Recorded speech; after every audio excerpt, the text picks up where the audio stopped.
This week and always, we back Pat. Welcome to College Station as we honor Pat Summitt and her continued impact on and off the courts. Today, here at Reed Arena, the #1 team in the country, the South Carolina Gamecocks, have come to Aggieland to take on Texas A&M. And it is great to have you with us with Christy Thomas-Scuddy. I am Eric Freed, and let's start with South Carolina. The championship DNA is still there. They're still an elite defensive team, an elite offensive team, but things look a little bit different of how they get things done on the offensive end this year. Well, for the last 4 years, opposing coaches have thought they could just pack it in the paint and force South Carolina to beat you from the outside. Well, this year, with the addition of Te-Hina Pow, they are not only hitting threes, they're beating you from deep. They're first in the nation in three-point field goal percentage. But the thing to pay attention is that not just hitting them, they're putting them up at a fast pace. Why is that? Because you've got the #1 three-point field goal percentage shooter in the country in Te-Hina Pow. When she's not knocking them down, which is almost 3 a game, she's setting her teammates up. The inside out puts so much pressure on a defense. The playmakers as well can create their own shot from deep. And for Texas A&M, the resurgence has started on the defensive end under Joni Taylor. They're not only turning opponents over almost 17 a game, they're getting out and converting those into easy scoring opportunities. 20 points per game. They're going to need to be disruptive on the defensive end, and they're going to need to create easy scoring opportunities here this afternoon. And they're going to need to find a way to have success without one of their very best players. Sophomore Janiah Barker is out today. She's in concussion protocol, suffered the concussion last time out. That was last Sunday here at Reed Arena against Tennessee. So Barker unable to go. Good scorer and an excellent rebounder. And Sydney Bowles will get her first start of the season. Remember, she started all of last season but gets the start here today. So we will talk about how A&M has to adapt. But let's start with the opening tip. We're ready to go. Loud crowd, big crowd turning out on a Sunday afternoon in the opening tip. Fought forward, controlled by Chloe Kitts, and we're underway here at Reed Arena. I asked Joni Taylor about pace. She goes, we're going to start off doing what we do. You see the player-to-player defense. They want to try to get out and score quickly, but it starts with the defense. Kitts, a wide-open look, knocks it down for the game's first 2, averaging 10 points a game. We mentioned Bowles in the starting 5. India Rogers at the point. Aicha Coulibaly will play the 4 today. She is their leading scorer. Sahara Jones coming off a really good game against Tennessee. And now a steal for Raven Johnson back the other way. And a good start for South Carolina. Well, we've talked about Texas A&M's defense, but let's not forget, South Carolina's defense, one of the tops in the country. They can turn you over, and they can make you pay quickly by getting it up the floor and scoring. Here's Jones. Rogers back out to Bowles. Bowles a good shooter. She's been struggling to find her shot this season. Here's Ware. Ware on the drive. Cardoso there defensively, and Kitts cleans it up. Starting 5, very familiar for the Gamecocks. Te-Hina Pow, the top 3-point shooter in the country. Cardoso averaging a double-double at 13 and 10. Bree Hall has doubled her scoring output from a year ago, and Johnson runs the points. Picked up by Coulibaly. Here comes Rogers as A&M wants to push. And this is where I think A&M has to be able to steal some points here today in transition before the Gamecocks get set in their half-court D. Coulibaly leans in, can't get it to go, and the rebound for Kitts. Eric, 2 of the top 5 rebounding teams in the country. So far, A&M not even getting near an offensive rebound. Pow drives and leans in for 2 more. 6-0 run for South Carolina. They last played on Monday at home against Kentucky, won by 62. Had Tuesday and Thursday off, and now showing no signs of rust here in the opening minutes on the road. Aggies still looking for their first points. Bree Hall with the rebound. Cardoso defended by Ware. Ware, very good defensive player, stood her ground, but a foul is going to be called on Lauren Ware. Actually, I think they may give it to Coulibaly instead. There you see Dawn Staley, 16th season now as South Carolina's head coach. 16-0 overall, 4-0 in the SEC. So it's a 16-game winning streak. They've won 26 in a row on the road, and they've won 35 in a row in SEC regular season play.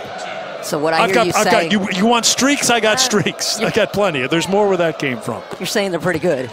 Well, that's a very good interpretation on your part. Well, thank you. One thing already for Texas A&M, the two players who cannot afford to get in foul trouble today, Lauren Ware and Coulibaly. Coulibaly just picking up that first foul. Cardoso at the line. 4 different scores so far for South Carolina. 8-0 start for the Gamecocks. Rogers, defended by her former Oregon teammate, Pow Pow. Jones, and that's going to be a walk.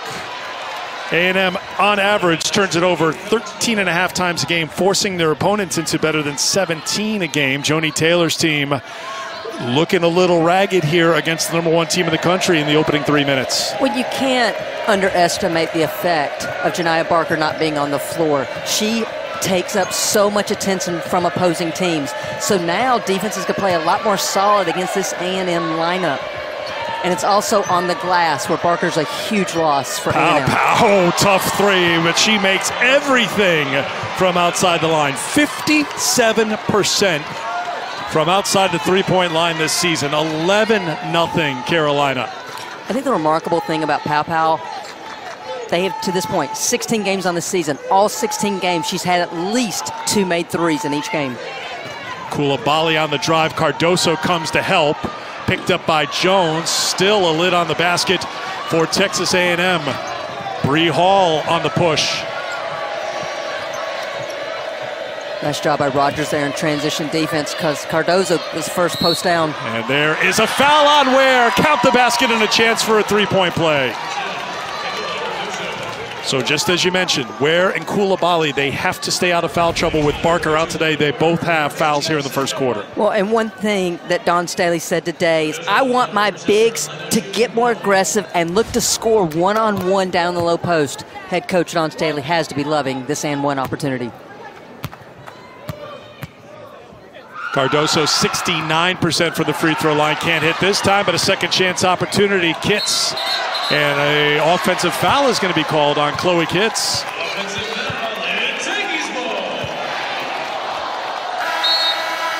So a second chance opportunity goes for naught for South Carolina. Bowles checks out of the game, and coming in is Tanea Hilton.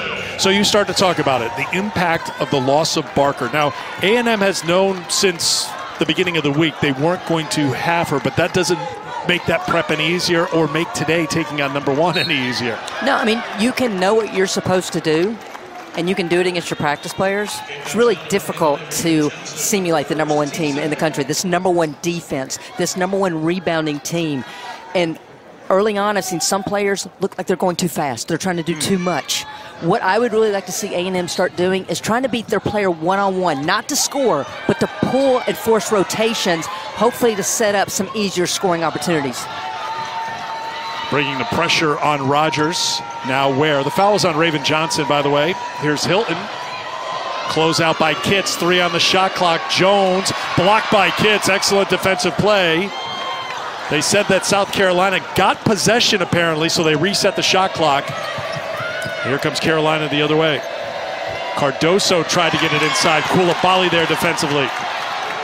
Coulibaly on the push, takes it at Cardoso, which usually doesn't work out too well for the offensive player. 47 blocks on the season entering play today.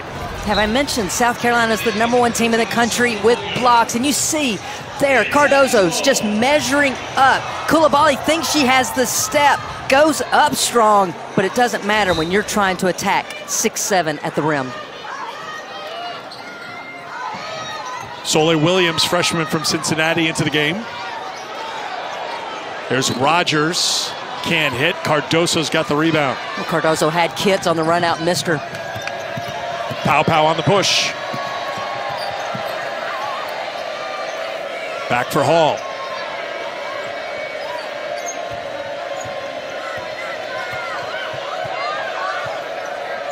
Johnson runs the point. Kitts back to Johnson. Johnson Little off balance, knocks it in for 2 more. 15-0 run to start the game for #1 South Carolina. And Eric, 4 of the 5 starters already in the scoring column. That's what makes South Carolina so dangerous this year. It's equal opportunity. They're selfless. They're sharing the ball, and they're trying to create the high percentage look. Hilton on the drive and the kick, and the freshman opens the scoring for A&M. Soleil Williams, good shooter, makes the 3. And A&M staying in the player-to-player defense. Something to watch is the battle down low between Cardoso and Ware. Right now, Cardoso's able to get 2 feet in the paint with her seals and her post-up. Good delivery by Kitts to pick up the assist as South Carolina answers back with another field goal. They are 7 of 8 from the field so far here in the first quarter. Williams, deep 2. That's a 3rd rebound for Kitts. And a whistle and a foul.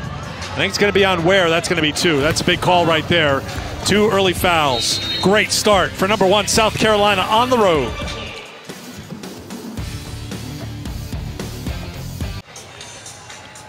Back here at College Station, 2 personal fouls on Lauren Ware, who has been so important to Texas A&M's success this season. 14-3 on the season, but now she goes to the bench with the 2 fouls. And it's not just the presence, the rim protection that Lauren Ware provides the Aggies. She is truly the defensive point guard for this team. She's telling everybody where to be. Watching them go through South Carolina's offense yesterday, she was so active, covered up for players' miscues. Eager to see now how small can Joni Taylor actually go, because, again, they don't have post depth at all coming into the game. Now Ware has to go to the bench. So Barker out. Ware on the bench with 2 first personal fouls. They're also without MJ Johnson, who averages 15 minutes a game off the bench, but she's in concussion protocol. So Joni Taylor now is going to go to the bench and bring in Vanessa Seydoux, freshman from Minneapolis, who has scored 20 points this season in 10 games. So she is put into a big spot here. Already, Coulibaly has had to change what her role is typically on this A&M team because of Barker's absence. And that affects the offense for Texas A&M. I asked Joni Taylor, how are you using Coulibaly offensively? Depends on the matchup. We bring her out when she's got the 4 on her, and we are posting her up against the guards. South Carolina goes to their bench. They bring in Sanaya Fagan, who's off the mark. Ashlyn Watkins is into the game. Hilton can't hit the 3. Second chance opportunity on the rebound. Williams back out to Rogers. And it looks like now the Aggies looking to take a little bit more time off the clock now. Aicha Fulwiley into the game as well. Coulibaly open look for 3. No. Good job on the glass by Hilton getting in there to fight for Texas A&M. And it'll stay with the Aggies. If you want to try to upset the #1 team in the country, it's always about stealing points. Out-of-bounds execution will be huge for the Aggies.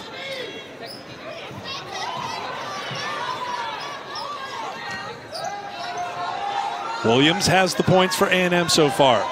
First 15 points of the game were scored by South Carolina. Good job by Coulibaly to get on the glass, but she touched it last. It'll be South Carolina basketball. So here is one of the other points of great interest when it comes to Dawn Staley's team. When she goes to the bench, there is not a big drop-off in talent and production.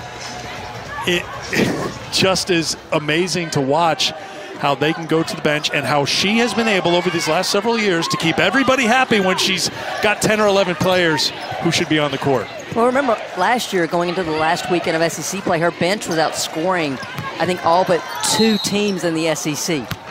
Watkins was fouled. She'll shoot 2. Sorry, so Christy. we're talking about a bench that's averaging 34 points a game. And she says today to us that when I bring Fulwiley in, we're faster. Now, mind you, Raven Johnson is one of the fastest point guards in the country. That's not to say they are not fast with Raven Johnson on the court. They're just faster. Exactly. And she says, I can bring Tessa Johnson off the bench. And when I do that, we can spread a floor even more. And I'm looking at her, you have the #1 3-point shooter in the country and Pow Pow, and you're saying, hey, I go to the bench and we're even better. Pow Pow was on the bench for a moment. She'll check back in. Watkins at the free throw line. The foul on Williams, her first.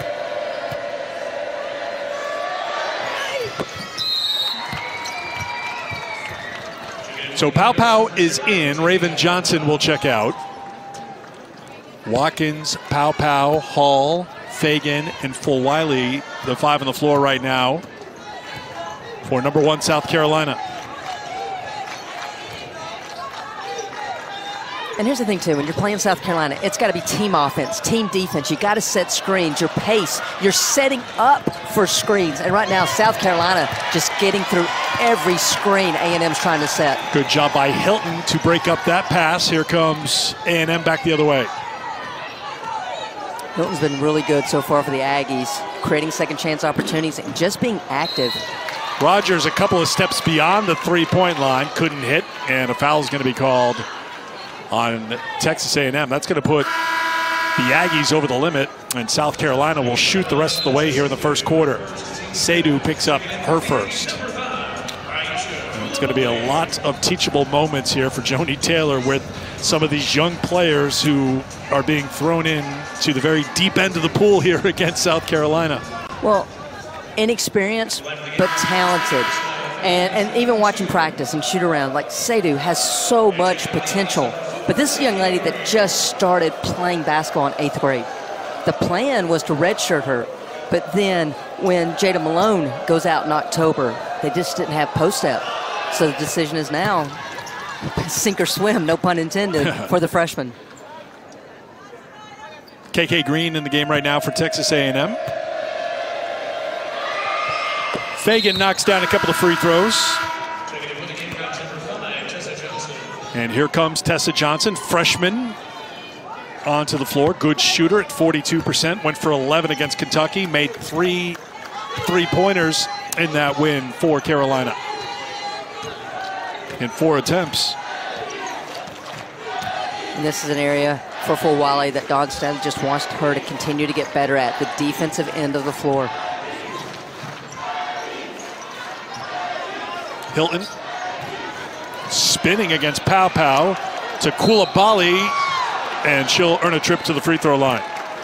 Aicha Coulibaly is very familiar with taking on a mighty South Carolina team, of course, playing at Auburn in the past 3 seasons, averaging 16 points a game last year with the Tigers. She's at 12 points a game. And this is an A&M team, Christy. Your top 3 scorers for A&M, Coulibaly coming into the game, 211 points. Rogers, 209 total points. Barker, 205 total points. So it's been a very balanced A&M attack, a team that struggled to score last year, now scoring 74 points a game this year. Well, Eric, to your point about the transfers, in SEC play, the 3 transfers that you see on the screen right now are averaging 62% of the points, 40 points a game in SEC play. So they are playing their best now when their team needs them most. Johnson, good drive, and the pass off to Fagan, who knocks it down for 2. 18-point lead for South Carolina inside of 2 minutes to go here in the first quarter.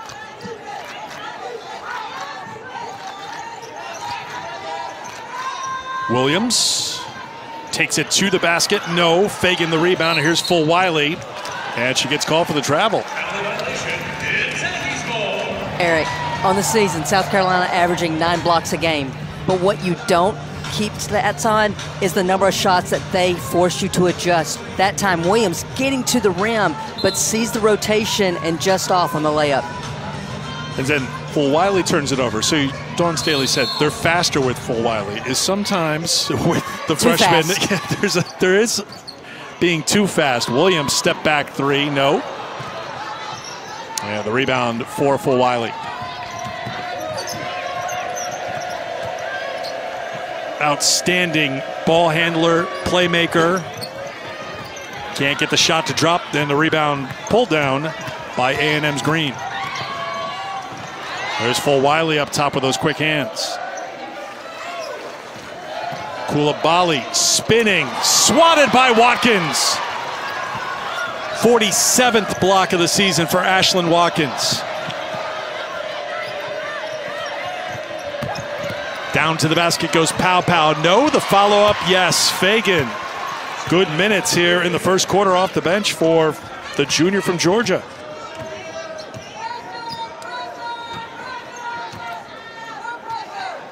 South Carolina shooting 69% from the field in the first quarter. Texas A&M shooting 6% from the field in the first quarter. 1 for 17, 1 for 18. Watkins with the rebound. And this is take nothing away from South Carolina's defense because it is that good. Coulibaly takes the charge. Watkins with the foul. I think there were a lot of Aggies fans that just held their breath, making sure Coulibaly didn't pick up her second. Eric, going back to Pow Pow's last score, and this is where a freshman just gets caught looking at the ball. Pow Pow realizes that she's chasing her. She curls right to the rim to give that ball for the easy two. But what I was going to say a moment ago is from the offensive perspective, I take nothing away from South Carolina's defense. It is good. It is disruptive. It is rim protective. But how much of an impact is Barker's loss right now? Because the ball's not moving quite as well because South Carolina knows who to help off on. That helps. Just before the quarter ends, Sahara Jones knocks down a three-pointer to make it a 17-point game. All Carolina in quarter one here at Reed.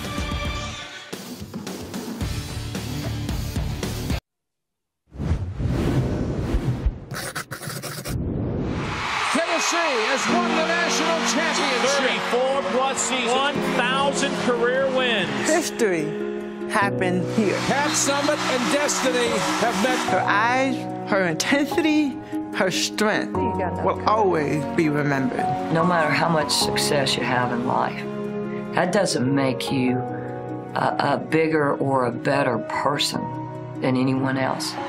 And all I want to do, because of the position I have, is somehow help other people.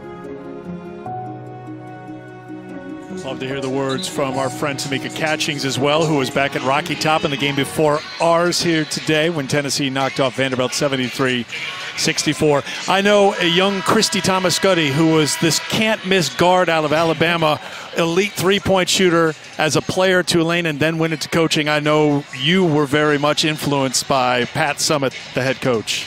Yeah, I mean, I think there are coaches who influence you X and O's, and there's coaches who just influence you because you just want to emulate who they are on and off the floor, and that was Pat Summitt for so many of us. We lost her way too soon. The basketball world will never be impacted the way she was able to impact it again. Well, her impact, traveling violation called, her impact continues with the Pat Summitt Foundation, founded, of course, in November of 2011. Of course, we lost Pat too soon because of Alzheimer's, and we talked to Dawn Staley about that today because her mom, Estelle, passed away, believe it or not now. It's 7 years ago in 2017, and we know treating for those in memory loss, Alzheimer's, dementia, it is so hard just to watch the loved ones change before your very eyes. And we asked Dawn today, well, what's your message to, a caregiver? And she says it's hard because it's minute to minute. 1 minute, that person you grew up with and you loved is that same person, and then they change, and then they go back, and it's just, Dawn says, enjoy every smile, every moment, every laugh. It's a two-way street. Make them laugh, they'll make you laugh, and it is a challenge. And what the Pat Summitt Foundation is trying to do, including coming up in June, Pat's game plan, a guide for Alzheimer's and dementia caregivers, so important because Dawn went through it caring for her mother, and there are just so many people who just face that challenge daily when it comes to those in memory loss. I mean, to summarize, Dawn, just meet your loved ones where they are. And it was really touching just to hear her because you can just see the emotions start to flood back. And I love the shirts that South Carolina is wearing today. One of Pat's favorite quotes. And it really, you can tell Dawn Staley embodies that as well. It wasn't a job. It was my life, my home, and my family. And basically, her team is her second family.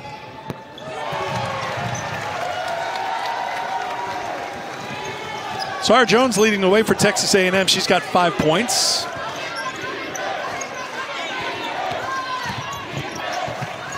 Ware back in the game, Eric. Something to watch here with those two fouls. And she's trying to work against Kamilla Cardoso, and Watkins to the basket for two. And that's your post player attacking off the bounce and getting all the way to the rim for South Carolina. 4 points now for Watkins off the bench. Williams. I was going to say 16 paint points for South Carolina already, and that's the loss of Ware for the better part of that quarter. But it's also right now South Carolina's ability to beat their defender one-on-one. Player down for South Carolina is Johnson, slow to get up. And she's still limping back behind the play. And a timeout's going to be called, I believe, by Dawn Staley here, recognizing that Tessa Johnson is hurt, so she's going to jog to the bench. We'll keep an eye on the freshman. We'll take the timeout as well here in the second quarter.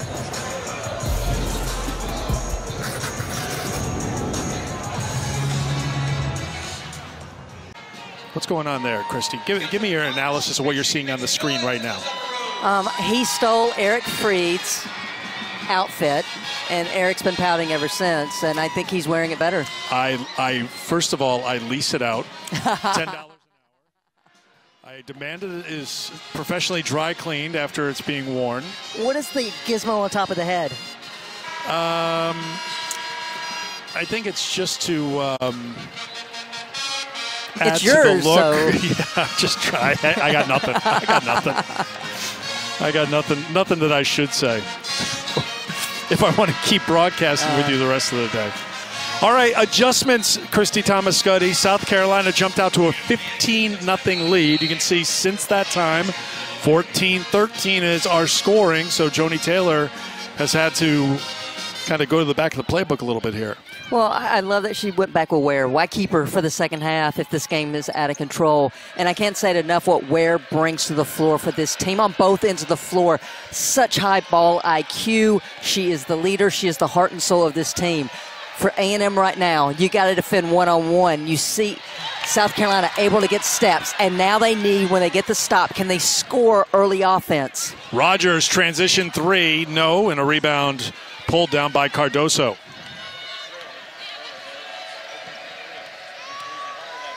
Hall back to Cardoso. Raven Johnson. Cardoso swings it to Hall. And Cardoso fighting against Ware, and Cardoso gets called for her first personal foul. And without the height on the floor, if Ware hadn't been the one boxing out there, you got to believe Cardoso gets that offensive rebound. So again, it's just another area that Ware brings to help this A&M team. Also, just want to follow up, keeping an eye out for Tessa Johnson. She limped over to the bench. Don't see her over the bench right now. We'll keep an eye out for her. First 2 points for India Rogers, their leading scorer in SEC play for the Aggies here. Pow has it knocked away by Coulibaly. Still South Carolina basketball, 7:03 to go before halftime. Baby steps, right? When you fall behind 15-0, you're not going to get it all back in a minute or two, so you have to find ways to slow down the South Carolina momentum. And that's how you do it. Get a stop, get out and run. Now can you get a good shot? Rogers in traffic.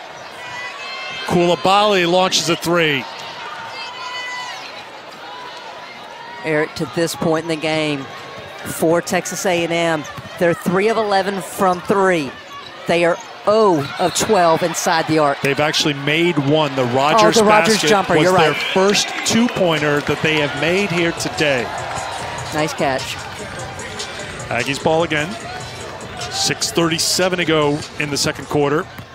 Joni Taylor's team beat Tennessee last Sunday very impressively, 71-56. That ended the Lady Vols' 6-game winning streak. Texas A&M got it done in the paint, outscoring Tennessee 44-24.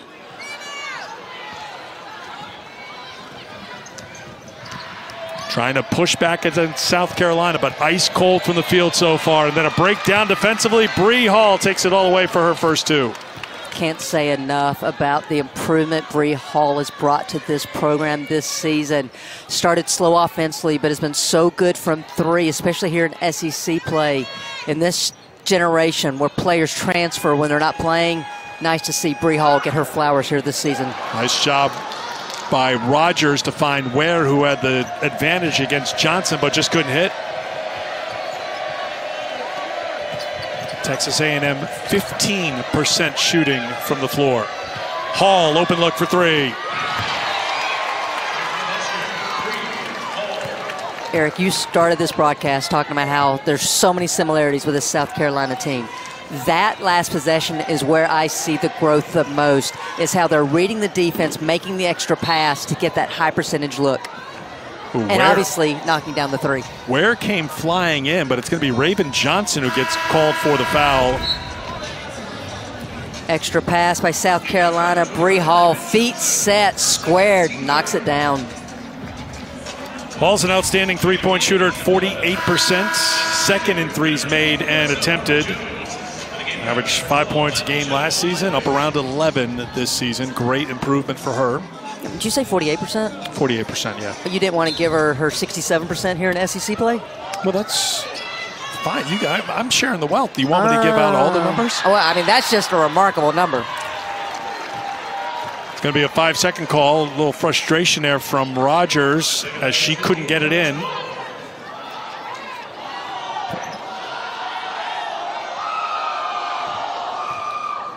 We were talking before we tipped today that I think I was excited to see where is this Texan A&M ball club. Joni Taylor was not happy with her team's performance at LSU. Came out, as you mentioned, played really well against Tennessee. How much have they improved was going to be what they were going to discover here this afternoon against the #1 team. Rogers counted and won the foul on Fulwiley. A chance for a three-point play. Well, good job by Rogers to shake it off. She was obviously frustrated on the turnover the previous possession, but comes back on the other end and gets the basket. And an excellent free throw shooter will head to the free throw line. Well, the growth of India Rogers ended this season starts with the hesitation at the three-point line, where then she accelerates by the freshman Fulwiley and just uses her body to shield the defender trying to come from behind with the block. Rogers 86% from the free throw line, finishes off the three-point play, 16-point game.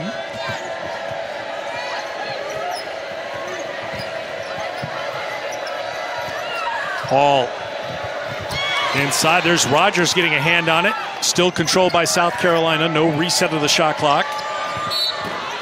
Three-pointer is knocked down by Fulwiley, and a fight in the paint.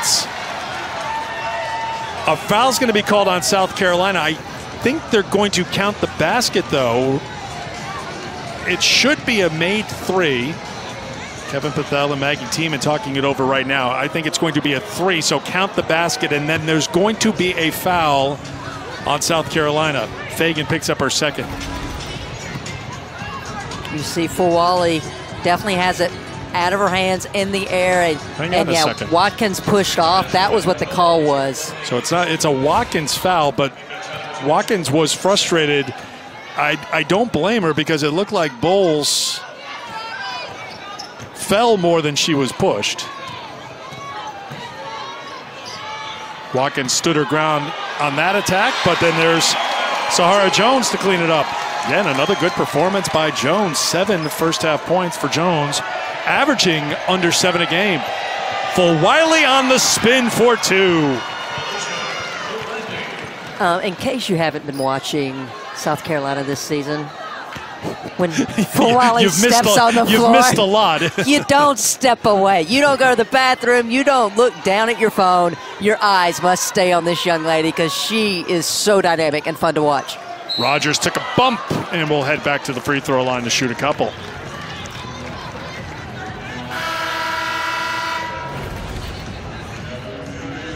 And here you go. Malaysia Fulwiley able to hang in the air. I mean, the handles, the footwork, the body control, and the touch. The foul on Watkins, her third personal foul, so she heads to the bench with 3 here in the first half. Raven Johnson trying to keep her head in the game. I see Tessa Johnson back on the bench, by the way. That's a good sign for South Carolina.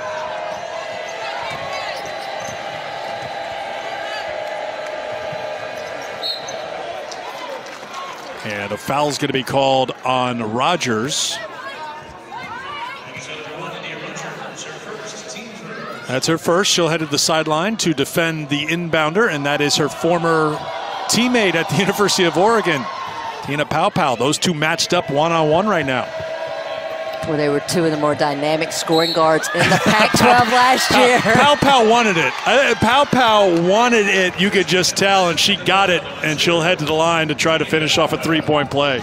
Well, Eric, we covered both these young ladies for the last 2 years when they were at Oregon, and this is the best I've seen both of them play. Paopao using the curl because she knows Rogers is chasing, cuts the angle. We know her as a three-point shooter, but yeah, she can get downhill and score as well. Foul on Rogers, her second. Great response by South Carolina after A&M had closed the deficit here in the second quarter. Carolina now with their largest lead of the game, on top by 21. But I'll say, if you're an Aggie fan, you gotta love the response here in the second quarter. They're executing better. Their defense has been better. But they're down by 21. Because South Carolina has been just a little bit better. Bree Hall and Sahara Jones get tangled up, and the foul's going to be against Jones. And this is a key, too. When you are undermanned, when you're playing a #1 team in the country, you got to keep your emotions in check. We've already seen a couple of off-ball fouls that A&M's committed. That is just play your game. And an offensive foul is going to be called on Fagan. Sahara Jones does so many things that do not show up in a stat sheet. There she rotates over because Coulibaly's rotating over from the high side. Jones there in plenty of time to draw the charge. Jones against Tennessee last week, very good offensively too, Christy. 15 points, 7 of 9 from the field, but as you point out, it's the little things that add up to her contributions for this team. Here's Ware, remember, playing with the 2 fouls. Nowhere to go against Cardoso. Take it away into the hands of Hall. Fulwiley, a deep 3. How about it?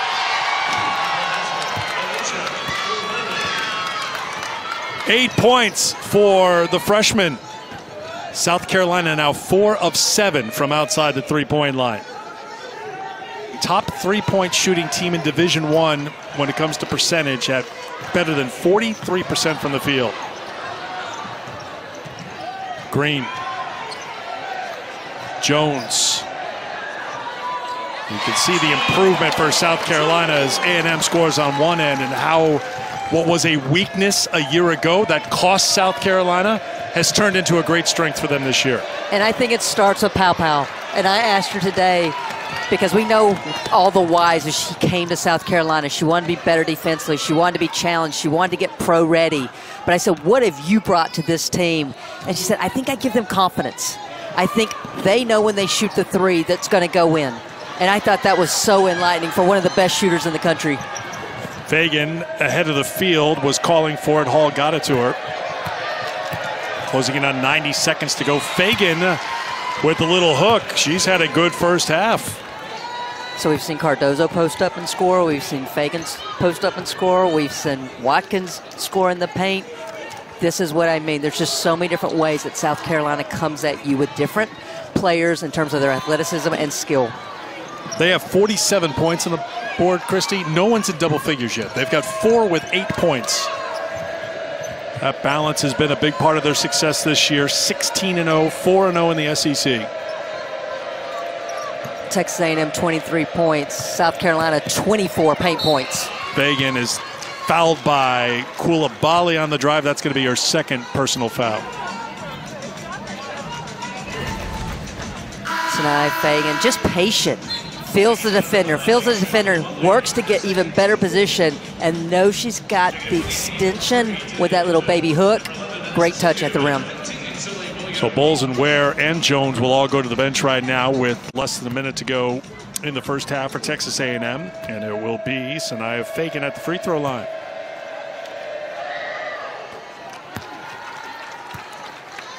Next Sunday, women's hoop triple header here on the SEC Network, including #1 South Carolina taking on Vanderbilt in Columbia. That's at 3 Eastern, 2 Central here on the SEC Network. Also on the ESPN app. The day will start with Texas A&M and Florida at 1 Eastern time.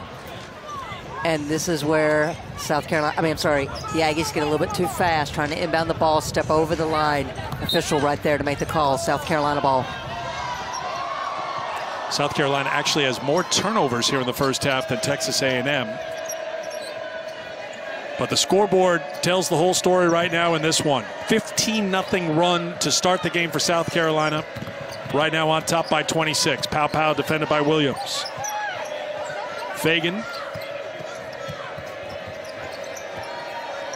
Coulibaly's got to be careful with the 2. Here comes Fulwiley to the basket. Fagan with 10, Fulwiley with 10. Shot clock off, final seconds, first half. And that was thrown out of bounds. And it'll be South Carolina with the final possession. Aicha Fulwiley is so explosive and knows she's got the step on her defender and just blows by her to get to the rim. South Carolina averaging 90 points a game, second to LSU in the SEC, fourth in Division I. They've put 51 on the board against a very good Texas A&M team.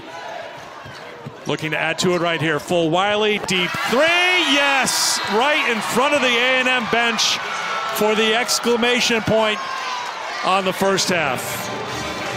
They will review it, look good.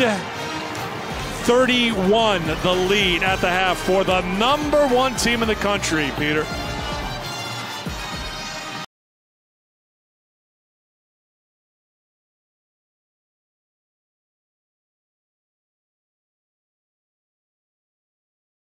And we're just about ready for the start of the third quarter here at Reed Arena. #1 South Carolina, impressive yet again, on top by 31 at halftime. Eric Freed, Christy Thomas Scuddy back here with you. Bookend for South Carolina in the first half. A 15-0 start, a 9-0 run to end, and pretty darn good in the middle, especially when South Carolina gets to the bench because there's not a drop-off there. Not a drop-off from the bench or the starters. I thought it was balanced scoring, great offense. They shared the ball. They went high-low some. They got downhill with dribble penetration. Oh, and let's not forget the three-point shooting. Three-point shooting has been outstanding for this South Carolina team all season long, and Aicha Fulwiley was knocking it down from outside the arc. Absolutely. I mean, you saw the dynamic playmaker in effect, creating off the bounce. 3 of 4 from deep in the first half alone. Her explosiveness with the ball in her hands, her playmaking ability, her court vision. Again, one of the most dynamic freshmen in our game with 13 first half points. So she will watch from the bench to begin here in the third quarter. You take a look at some of the numbers here. South Carolina, and the home team is Texas A&M, by the way. 54-23 our score as we're underway here in the third quarter. Johnson, Cardoso trying to find Chloe Kitts, and Coulibaly gets called for her third personal foul. So she is the first one with more than 2 for Texas A&M. I think of all the numbers we could throw at people here, coming into this game, Texas A&M was giving up on average 51 points a game. South Carolina scored 54 in the first 20 minutes of the game. Again, Texas A&M coming in with the third best field goal percentage defense in the country. First half, South Carolina shot 71%. To your point, they had only been giving up 51 points a game. 54 points. This is just how good this South Carolina team is. So if you're Joni Taylor, what do you tell your team at halftime as they come back here on the court against South Carolina in the second half? First of all, you're not paying attention to the scoreboard. It is now 0-0. We are trying to win 5-minute segments at a time, and that means focused now. You saw that during that run, the 15-0. It took the Aggies a little bit of time to respond. Not worried about that now. Now it's about execution on offense, taking what the defense gives you. But I still believe, can you get a step on your own defender to create offense for your teammates? Rogers gets the roll. India Rogers now with 8. Jones leading the way for the Aggies with 9.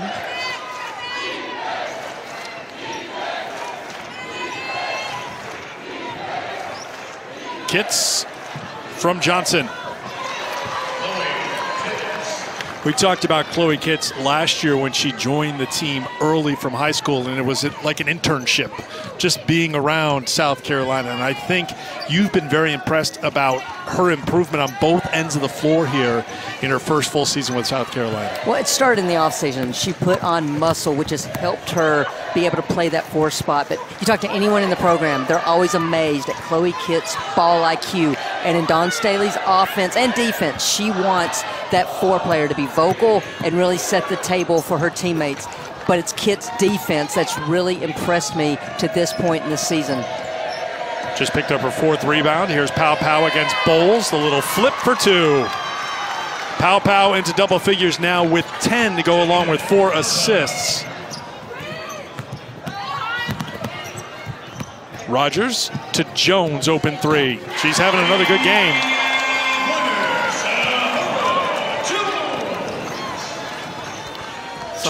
Go ahead, Eric. No, I was just going to say, we talked last week against Tennessee for Texas A&M. She was struggling from outside the 3-point line. She was 1 for 23 on threes, knocked one down against Tennessee, and that kind of lifted the lid for her a little bit. She's 2 for 2 here today after going 1 for 2 last week. She's hot. She's sizzling. No, but that was just what I was going to say. It's nice to see her now put 2 games together, because especially with Barker not on the court, and we don't know how long she will be out in concussion protocol, the Aggie offense, they're going to need some of this production from Jones. If you're just joining us, it's worth reminding you that Janiah Barker, the 6'4 sophomore who was SEC all-freshman team a season ago, went for 24 against Georgia last year, averaging 12 points a game this year and 8.5 rebounds. She's out today, so Texas A&M without arguably their best player here against the #1 team in the country.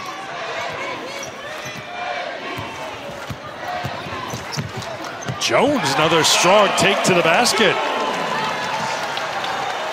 14 for Jones, her season high 15, which came in her last game against Tennessee. Cardoso follows her miss. That's Coulibaly, who's slow to get up. Took a shot to the side of the head, it would appear. South Carolina gets the basket.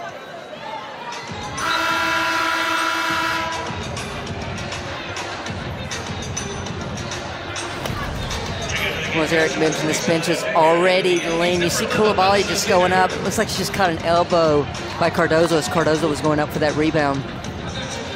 So then for South Carolina, Sanaya Fagan was ready to come into the game, and then Dawn Staley pulled her back. Now, Sanaya, we've watched her develop here the last couple of years. You can tell she's got a good sense of humor. You can tell Dawn gives her a lot of leeway for a little back and forth, and they were just having some fun back and forth as Fagan got pulled back to the bench. Well, the one thing you know is Fagan will be going in. It's just a matter of when. Rogers. Got it for 2. 4 points for Rogers in this quarter, and both shots have been such a difficult degree in terms of getting the shot off and converting. Johnson. Nice little move to get free for her first points of the second half. 6 points for Raven, had 11 points, 6 assists, no turnovers against Kentucky on Monday. Now matched up with Rogers. Rogers got free, couldn't get it. Tipped into the hands of Hall. Hall up to Cardoso, inside for 2. It's another double-double for Kamilla Cardoso, her 10th of the season, her 5th in the last 6 games. She's got 12 and 10, and South Carolina up big in the third. Bowles, back for Rogers. So far, the ball has not been reversed yet. Stayed on that same side that entire possession. Raven Johnson gets whistled for the foul. Eric, when 6'7" is running the floor, and you just see that subtle, and it wasn't purposeful, but bumped by Chloe Kitts, and that slows wear down enough to where Cardoso is just wide open under the basket. Great find by Bree Hall as well. When you watch Kamilla, keep your eye away from the ball. She runs. I mean, she is going up and down the court. She is putting in the work trying to get from one end to the other. Well, she's got fast point guards, so I am sure that you better run, right? Johnson has said, you better get down there and have your hands ready because I'm going to fire it at you. Well, Raven's gone to the bench now, so now it's Fulwiley, as you mentioned before, a little faster. Don's words. Don's words, well, not okay. mine. I'm just saying you are relaying what the Hall of Famer told you. Soleil Williams into the game. There's Cardoso all over Jones with the block. Christie's holding up how many blocks Cardoso has. No, the team has. Oh, the team's got 5. 2 for Cardoso.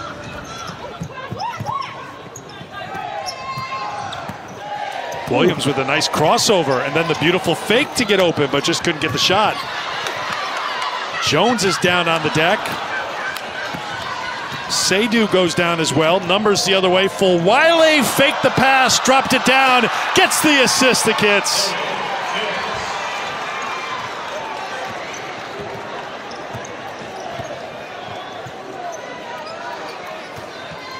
You can look at the scoreboard and say, well, it's showtime now, but it's always showtime with Aicha Fulwiley on the floor.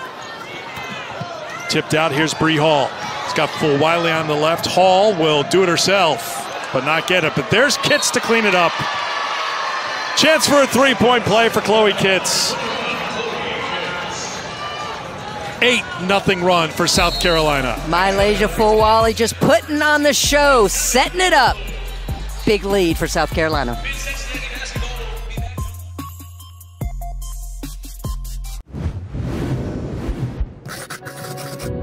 No one feels strong when she examines her own weakness.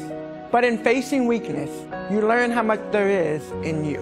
I'm truly hopeful that a cure is close. I have to believe that it is, and it's going to help so many people in the future. And if we can play a tiny role in that with any of the research that happens here, that would be a gift in itself. Think about all the people that made it possible. Very impressive. Since its inception in 2011, the Pat Summit Foundation has awarded over $4 million to nonprofits and researchers across the country who are working to make a difference in Alzheimer's disease and dementia. And we mentioned earlier, coming in June of this year, Pat's Game Plan, which will be a guide for Alzheimer's and dementia caregivers, will launch nationwide. Back here at Reed Arena, 70 points on the board for #1 South Carolina, trying to improve to 17-0 on the season. I didn't think there was any question, any doubt that a Dawn Staley team would be fully locked in on the opponent they're playing here today. We all know what's happening on Thursday. We're going to talk about it in the fourth quarter when South Carolina goes to Baton Rouge to take on LSU. But if we know anything, it's being focused on the moment, what's in front of you, and we saw that right from the opening tip today when South Carolina scored the game's first 15 points. Well, coming off the bye, you would expect that they're locked in and ready to perform, but even in shoot-around, the energy, the focus, the communication, the attention to detail is there like it is always with this South Carolina program. Rogers knocks down the 3 for A&M. Here's Cardoso. Kick to the corner. Fagan is into the game, and she'll turn to Dawn Staley and said, you know, if you put me in 2 minutes, 3 minutes ago when we first talked about it, I could have delivered that then for you. Fagan's had a really good game. Well, I was going to say Watkins had the mismatch down low, and Fagan's like, it don't matter. I got the 3. 13 for Fagan. That's a new season high for her. Her previous season high was 12 on 2 occasions. So when you get a new season high, it's worth a replay. Well, Fagan with the 3, the spot up, first 3 on the season for Fagan. 0 for 2 heading into play here today. And yeah, now she's like, oh. The delayed shimmy after making the 3.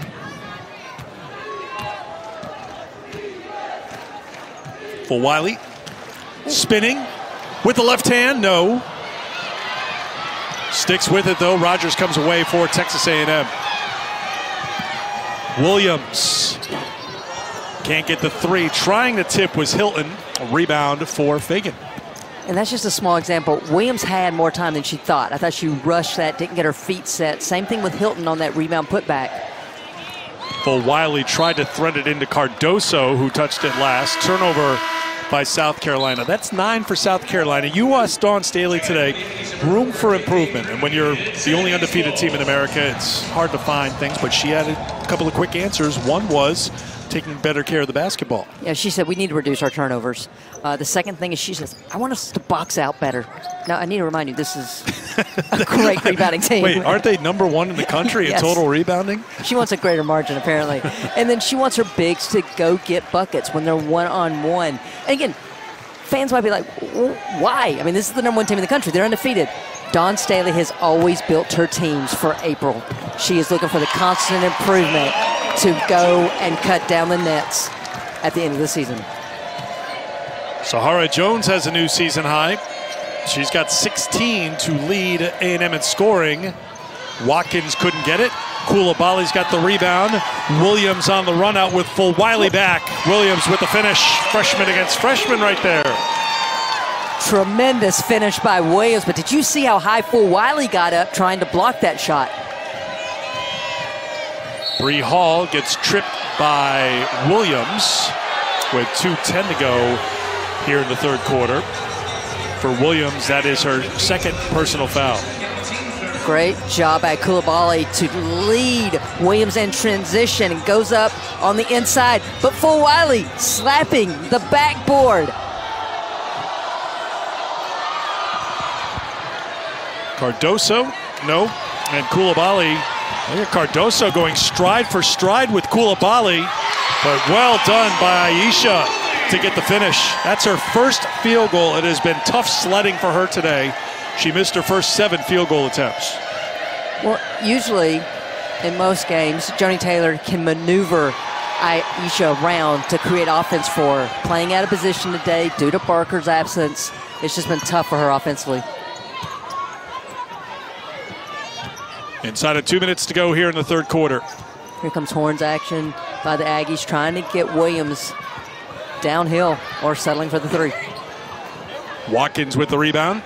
Fulwiley with her head up with the push. Fulwiley all the way for 2 and the foul. 15 points for Fulwiley, leading South Carolina in scoring today. Well, you just see the quick crossover and how she can just maneuver the ball around away from defense. And Eric, as fast as she's going, I cannot impress upon everyone enough how difficult it is to have that kind of body control to also go up with such touch around the rim. Basically, she's pretty good. Also checking in for Texas A&M, number 32, Lauren Ware. If you two lined up on the baseline for a race. I'm going to stop you right there. Hang on. You could just flat out sprint to the other baseline, but she had to dribble. How bad would she beat you? She would be down and back before I got to the 3. Down and back.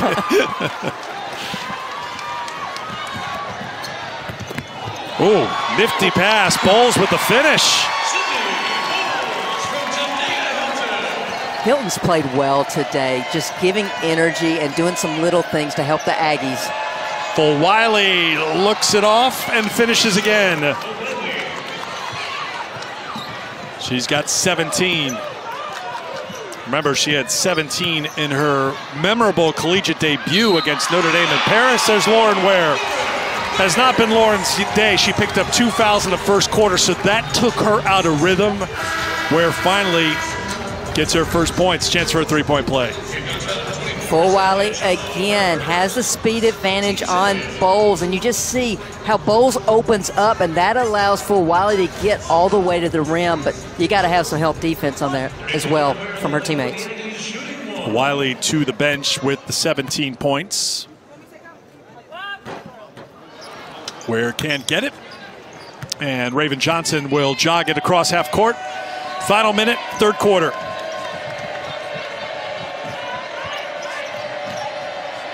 Here's Pow Pow. Now this has been the tightest quarter so far today. South Carolina has outscored Texas A&M by 2 this quarter, 24-22, and now a foul is called.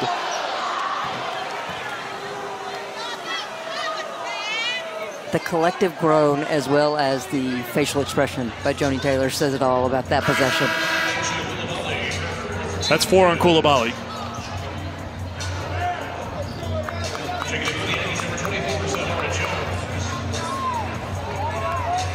As Christy mentioned before, with Barker out, Coulibaly playing the 4 spot today, so out of position for her as A&M had to shuffle things around. Tuesday night men's basketball doubleheader here on the SEC Network, also on the ESPN app. Starts at 7 Eastern time, 6 Central. Kentucky will take on South Carolina. Game 2 of the doubleheader will be Mizzou playing here at Reed Arena against Texas A&M. That's coming up on Tuesday. A&M could basically take the last shot of this quarter if they choose to.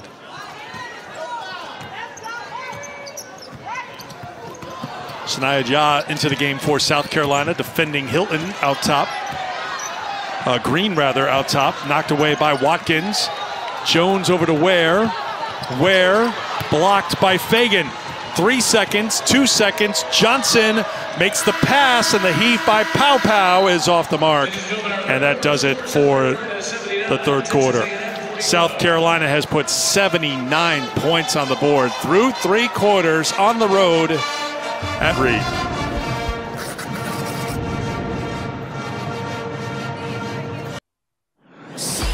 That's self-sufficient, heart of the empire, yes. We got the whole squad with us. What makes the SEC so fun? Yes, we only growing stronger, reaching higher, yes, queens. We self-empowered, focused. That was spectacular. This is college game day. Let's go. Looking forward to Thursday, first college game day of the season in women's hoop. It'll be #1 South Carolina. LSU currently ranked number 10. They had a strong second half Thursday in winning at Alabama. They were up by 28 late in the third quarter today against Arkansas. Last season in Columbia, it was an impressive win for South Carolina, ending LSU's 23-game winning streak, which was the longest winning streak in program history. South Carolina never trailed.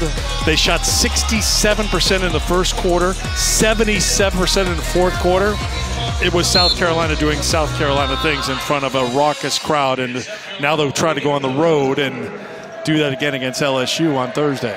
Well, I think ever since April, this is what all of SEC Nation has been waiting for, is this rematch between these two star-studded ball clubs. And oh yeah, the head coaches have a little bit of cachet as well. A couple of members of the Naismith Hall of Fame will be going head-to-head on Thursday. I want to get into a little bit more detail on how you think that matchup's going to play out on Thursday as we go along here in the fourth quarter. India Rogers leans in for 2.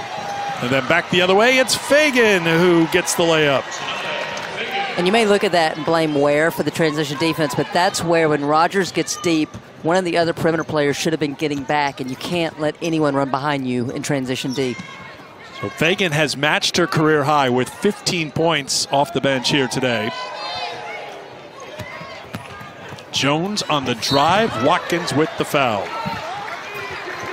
Bench points, by the way, 37-8 in favor of South Carolina. We expected a big advantage for South Carolina in that category, especially today with A&M's bench a little limited. Absolutely, and the other piece is the paint points. Always South Carolina is going to attack the paint, but already 42 in this game. Jones not happy with missing that free throw.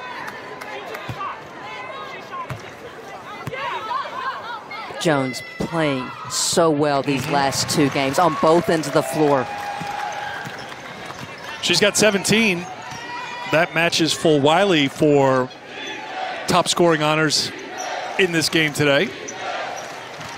Fagan can match it here with a 2. But she's going to have to wait because it's an offensive foul. Fagan asking for the basket to count. But that was a post-to-post dribble handoff. That's the skill level and the versatility of the players on the floor for South Carolina. A little dribble handoff between Watkins and Fagan.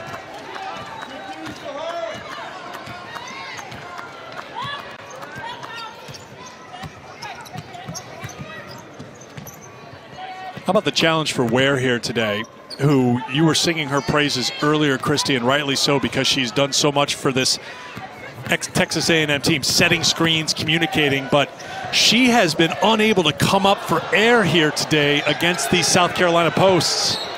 Well, think about it. At different points, you've had Cardoso defending her, you've had Fagan defending her, you've had Watkins defending her, and I think Watkins just picked up her 5th and is heading towards the bench. But that's the strength of South Carolina. They stay fresh, they stay engaged, and they can beat you in a variety of ways. So Ashland leaving the court a little frustrated today. 4 points, 6 rebounds, a couple of assists, fouls out. Didn't love some of the calls here today. No dunk celebrations today. Have to see what Thursday brings. No dunks, no vice presidential visits. Yes, Thursday was a big day. No, Monday rather. Thank you. I actually was thinking about that this morning as we came to the facility. I'm like, is life just going to be downhill for Ashlyn Watkins after Monday? She meets the vice president, and then she dunks. The better day that she has in her life, I really want to know what it's going to be. Hats off to you, young lady.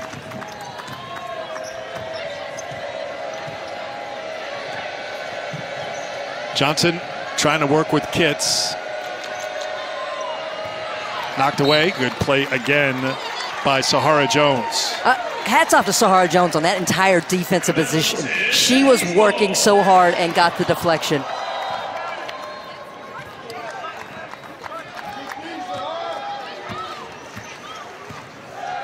Texas A&M will be at Mizzou on Thursday, then at Florida next Sunday. So you're looking for a few building blocks here against the #1 team in the country.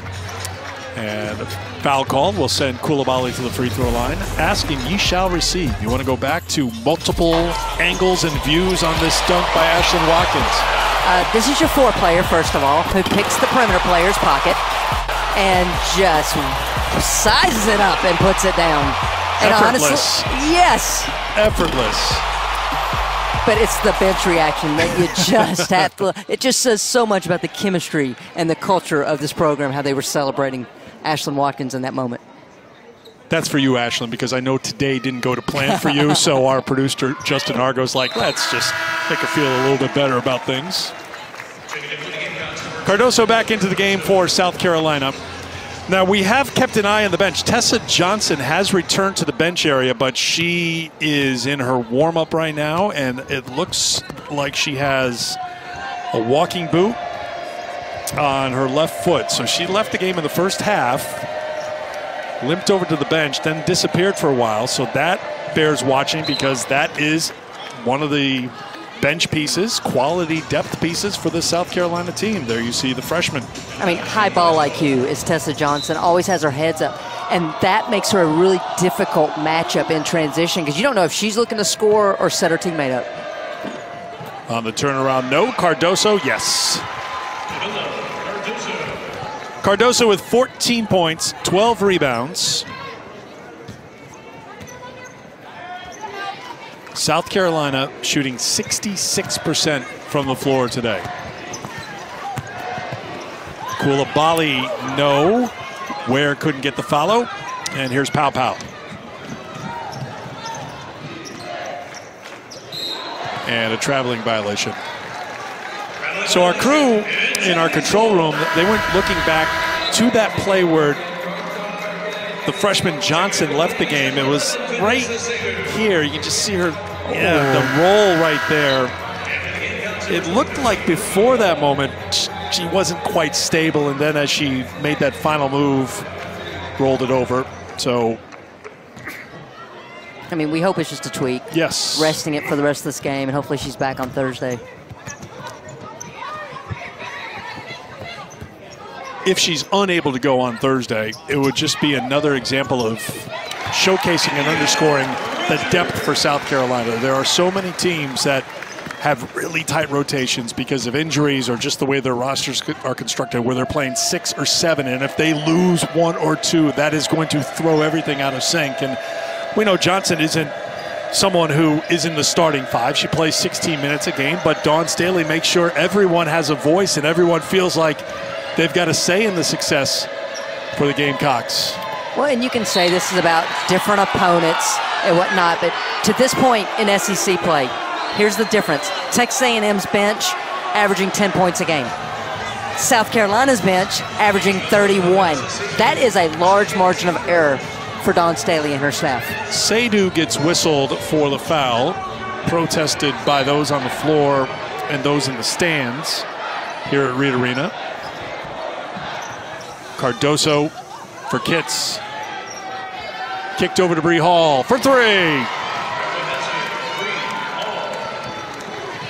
7 of 12 from outside the three-point line. You take a look at the bench, and it has been a big part of the success for this South Carolina program. Well, and again, it just goes to show you that it is the cumulative effect of all these players together. It's not just the starters. It's not one star. Any of these young ladies could go off for double digits, as we're seeing even here this evening.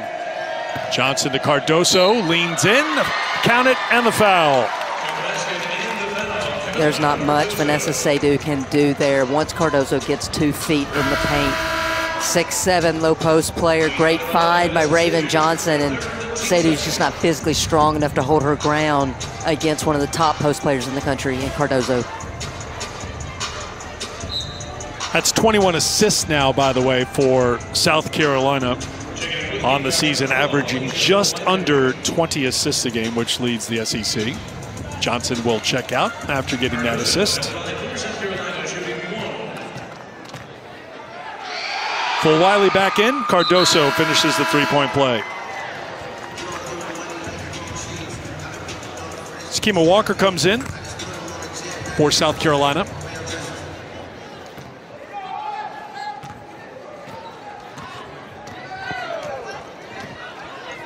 Five and a half to play here in the fourth quarter. Wire-to-wire lead for South Carolina. Jumped out to a 15-0 lead.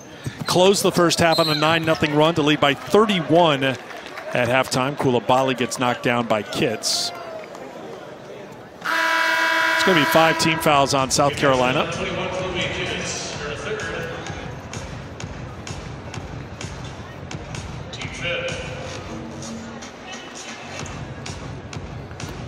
And just going to clarify things, it looks like, at the scorers table here.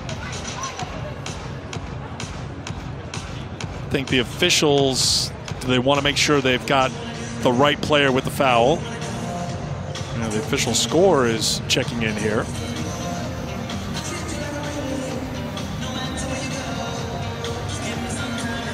So they'll talk it over.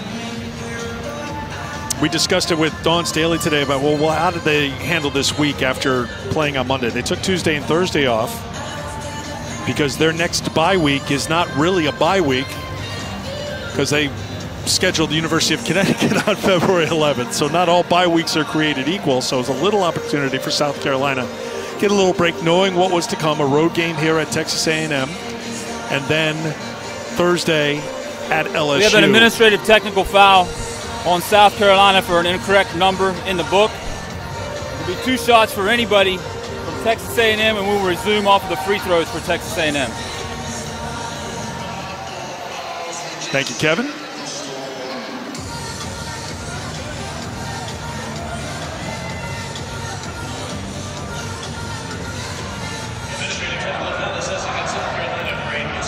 I've got to think it's Sakima Walker because she's the last person who just checked in. And it's listed on the scorecard that we were given pregame at 33 on the roster, and she wears number 35.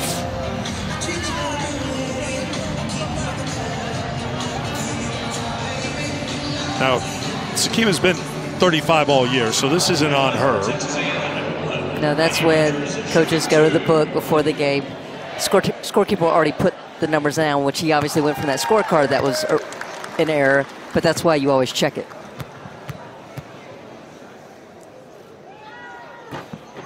So a couple of free ones for Texas A&M, knocked in by Rogers. She's got 21 now for the Aggies. She started slow, but especially the second half, she's really been hunting her shots. I mean, she's hit some really difficult shots as well. Oh, she can score. We saw it in her years in the Pac-12. I mean, with her points here today, she's closing in on 2,000 career points. She's got 1,861 career points. Coulibaly at the free throw line. 7 for Aicha. 5:20 to go here in the fourth.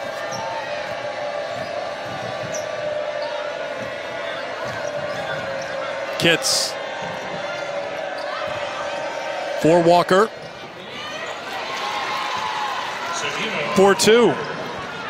Just Kimilla Walker saying, it doesn't matter what number you got me down for. Put the 2 down.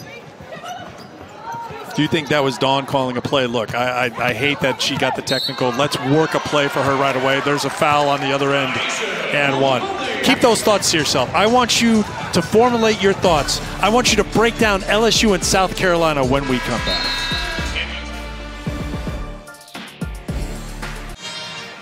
Well, with 4:53 to go in the game, South Carolina has put 91 points on the board against Texas A&M, and with 4:46 to go in the game, LSU has put 93 on the board against Arkansas. So these two on a collision course for Thursday in Baton Rouge, South Carolina against LSU. We were just in Tuscaloosa to see LSU in person. First time we had seen them in a couple of weeks since the SEC opener against Missouri.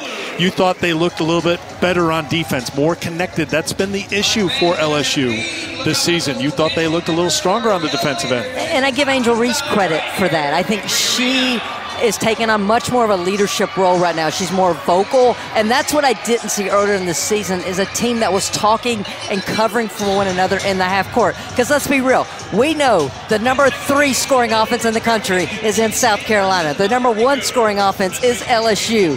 How are you going to limit the point production? It's going to come down to defense. It's an interesting contrast between the two because South Carolina, just about every player you've seen there, in fact, every player you see in that shot there have played today. They get into the game. It's depth for South Carolina. LSU has a very tight rotation. It's 6 players, maybe a 7th here and there, but Kim Mulkey's been riding with 6. Now, it's a good 6. It's a really good 6. But it gives you such a small margin of error. That says with those 6, you got to avoid foul trouble. You can't get fatigued. And we saw last Sunday, Kim Mulkey stated, I called some timeouts just to give my players rest because they were looking fatigued. You got to believe Dawn Staley's going to bring the tempo. She's going to run multiple players in and out. And we know that the Pete Maravich Center's going to be rocking, and that's going to elevate the state of play for LSU. But you got to believe at some point, this 34 points per game bench production by South Carolina could be, and most likely will be, the difference. It was interesting. After last year's South Carolina win over LSU, Kim Mulkey said the stage was so big but so good for our program because they played in that very loud environment, that great home court that South Carolina enjoys. And Kim said, we see where we want to go, win and learn. I'd say they learned their lesson pretty well because April turned out pretty well for LSU. Well, and where I go back to for LSU that will probably be glaring in this game because of the size advantage of South Carolina is the loss of Smith for them. Huge loss because it puts so much Samaya Smith, yes. Thank you, puts so much pressure on Reese and Morrow to avoid foul trouble and stay on the floor. Well, that's one thing that's different from last year's meeting. Of course, no Aaliyah Boston and no Zaya Cook and no Bree Beal, and we know the players who left South Carolina, but Anissa Morrow has come in for LSU. She was an impact player for DePaul, but she has not missed a beat playing for the defending national champions, it appears. I mean, absolutely. Another walking double-double for LSU. And Eric, I think the point guard play is going to be so important. Any big game, the point guard play is crucial. So that's another new addition for LSU. Haley Van Lith at the point for LSU. And that's going to be the key, the turnovers, because we know how both these teams want to run. Coming into SEC play, LSU averaging almost 50% of their points were from the free throw line and in transition. So, keys if you're a South Carolina fan, keep them off the free throw line, limit second chance opportunities, and just take care of the ball. If you're an LSU fan, you want the tempo up. You want to get out and run in transition so you don't have to worry about the size disadvantage. Rogers steps back for 3 off the mark. Kitts with the rebound. Fulwiley's got it. Fulwiley's got a new career high after hitting those free throws. 19 points now for the freshman. She had gone for 18 twice this year. And that's going to be a foul on Ja on the handoff for South Carolina. Well, we're looking forward to it. Thursday night, ESPN, get it going with Game Day. It'll be a great preview. It'll be a great atmosphere, packed building. Loud building.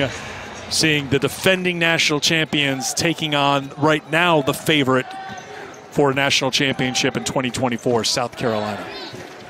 Well, there's just a culture when it comes to the state of Louisiana, and I think it's going to be on full display on Thursday. Ware couldn't get it, but she'll go to the free throw line. So South Carolina and LSU, Christy, are the clear-cut 1-2 in the SEC. And we're all going to be watching that game for all the matchups you talked about. Another sneaky good one is Michaela Williams, Aicha Fulwiley, the two great freshmen playing for the two teams. But I think the question after that is, who's the third best team in the SEC? I'm still waiting to see a team really differentiate themselves. I think A&M is in the mix for that. I think Ole Miss is in the mix for that. Mississippi State is in the mix for that. Tennessee should be in the mix for that. Vandy is a team that has done some great things. Absolutely. I mean, that's the thing. You hear every coach that I talk to speak about this one word, consistency. And every one of those teams I just listed, we've seen the inconsistencies from them. So it's which team shows up. Big win for Tennessee today, though. Big, big win. Knocking off Vanderbilt. They closed the game on an 8-0 run to improve to 5-1 in the SEC. Congratulations to Kelly Harper, her 100th win. Oh, Fulwiley with the look away, dropping it down for another assist. I mean, at this point, the bench for South Carolina is just like, we've seen that. Ware on the inside. Kitts comes in for the tie-up. Possession will keep it with Texas A&M. And that's the other piece for Ware. She's been double, triple team when the ball's gone down low. And you don't have to worry about a double or triple team when your point guard is able to create easy scoring opportunities. That was just nasty. Williams can hit. Rebound on the floor. People diving for it. Fulwiley tried to save it, but she was out of bounds. It'll be Texas A&M basketball. So when we were talking about who could be the third best team in the SEC, you put Texas A&M in that conversation. Joni Taylor is not thrilled with seeing 95 on the board right now and the way they played at LSU. They're running a gauntlet right now. They've gone from LSU to Tennessee to South Carolina, the three teams they've played on their schedule right now. But you see, if they're healthy, flashes, certainly one of the most improved teams in the country, let alone the SEC, but a team that can compete for a top 4 spot. Well, I was always a defensive-minded coach. So for me, defense travels, and when you can limit teams, you've got a chance every night. We're seeing, though, that margin of error is very slim right now without Barker giving 5 more fouls, giving her rebound, giving her defense, giving her ability to stretch an offense. But what I have seen today is improvement in Soleil Williams, improvement in Aicha Coulibaly, even based on her previous matchups against South Carolina. Improvement in Hilton here this afternoon. Sahara Jones, I'm singing her praises because this young lady's doing so many little things for this ball club. It's going to be the offensive production that's going to be key. Rogers has to continue to do what she's been doing, and I think there needs to be a little bit more balance. So much on those 3 transfers when it comes to point production. Who's going to be that 4th consistent scorer for them?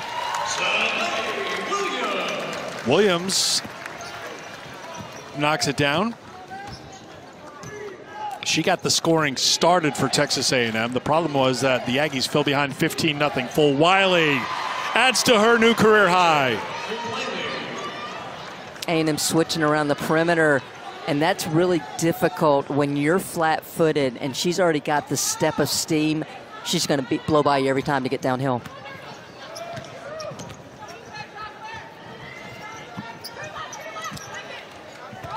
Coulibaly. Back off for Williams.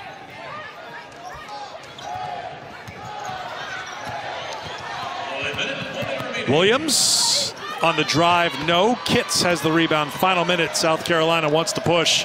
Chloe Kitts showing the handle. Chloe Kitts all the way. Gets it spiked down the block on the other end for Texas A&M. No quit in the Aggies.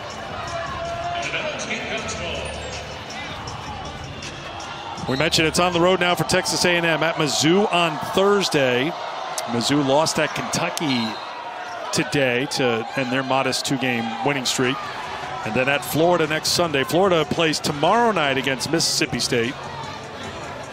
Florida's last game was a win at home against Georgia last Sunday. So that will wrap up the week in the SEC, Kristen. And Eric Sahara-Jones, the officials said, came across the inbounds line to deflect that pass, which is against the rules. So that's why the warning's been issued. If it happens again, that would be a technical foul. Fagan to Kitts. Batted around and grabbed by Jones.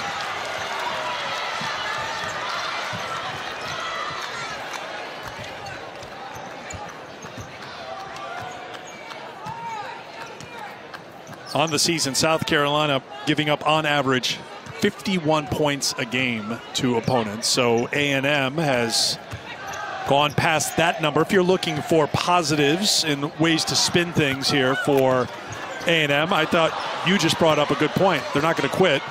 Ware to the basket, couldn't get it. Kitts across half court, and that will do it. The #1 team in the country is now 17-0, 5-0 in the SEC. Next up, their showdown with LSU in Baton Rouge on Thursday.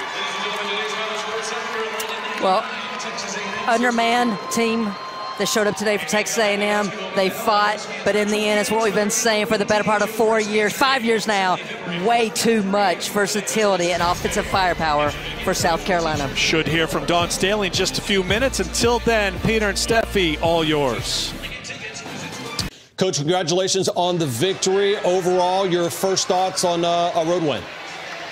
I mean, it's tough. It's tough getting a road win in our league, and I'm happy our kids came out and played on both sides of the basketball. Got a little sloppy at the end of the game, but certainly that's from, you know, some of the rust of some of the players don't get as many minutes, but, you know, some time is better than no time. True that. Coach Staley, last time I saw you, we had the vice president in the house, we had Ashlyn dunking. We had quite a Monday together, but you guys had the week off. What were some points of emphasis that you guys kind of addressed during that week? Well, one is rest. We took 2 days off last week just to give us, you know, some active rest, because this is it. We don't have another bye week. We play UConn during our next bye week, but we're working on just tidying up our defense, our ball screen defense. I thought we got a little bit exposed today. Texas A&M did a great job turning the corner on us. I thought we did a good job in the first half, but the second half we changed. We changed how we were playing the ball screens, and they took advantage of it. So we got some cleaning up to do to get ready for LSU, because they're ball screen heavy, the basketball team as well. I'm going to let PB ask you about LSU, because I first want to talk about, I mean, this is a really good Texas A&M team. I know they didn't have Joni Barker, but you guys only hold them to 64 points. Was it holding them to 64 or almost scoring 100 points? What was most impressive to you? Just everybody, our depth. Our depth is getting more and more experience, and they're getting better. They are finding their superpowers. Sanaya Fagan, I'm so very proud of Fagan. I mean, Fagan stayed with me. You know, this is her 3rd year. Now she's finally starting to get minutes, and it's a long time coming, but she's put the work in, and she's making me play her. Like, making me play her, and that's what you do. If you don't like your role, your situation, up your standard. And when you up your standard and you keep your standard at a high level, I have no choice but to play her, and she's thriving in it. Coach, you and Kim Mulkey have upped the standard of college hoops from everywhere and right now in this game. Coming up Thursday, College Game Day is going to be there. What are your first thoughts on it? First thoughts is College Game Day can come to any SEC game. Really, you're going to get a great crowd. You're going to get some great competition. Fortunately for us, we get to go visit the national champions, and I know they're going to create an atmosphere that is, you know, very pertinent to the occasion. I mean, it's a big SEC game, so it's only fitting. We deserve actually a College Game Day visit probably once or twice a season, because it's like that in the SEC. You look at Colonial Life Arena and what you've built down there, continue to grow. It's pretty fantastic. Cannot wait for a big one out of the PMAC. We'll talk to you soon, Coach. All right. Thank y'all. There it is. Dawn Staley, 99-64. They stay perfect.